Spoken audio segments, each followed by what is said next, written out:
کارونه د الله رب العزت د رضا لپاره واوسي هغه د خپل د زړه ساتنه او پالنه کړې. هغه کسان چې نوی یې د دین او دینداري مسئولیت په غاړه اخیستی هغوی ښایي د اخلاص په معنا سم پوه نشي، خو د اخلاص په اړه خبرې د هغه چا لپاره ډیرې ګټورې دي چې د الله په عبادت کې وخت تیر کړی وي.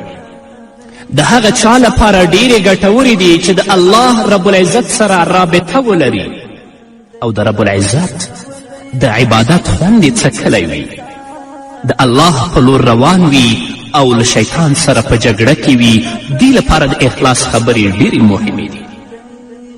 اخلاص څه ته وایي؟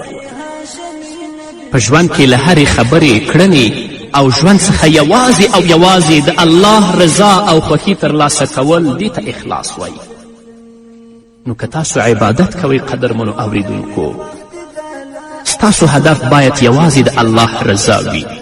یا د دین کم بل کار کوئ، د دعوت او د بلنې کار کوئ، ستاسو هدف باید یوازې د الله رب العزت رضا وي، تر څو ستاسو د زړونو پالنه او ستاسو د زړونو ساتنه وشي.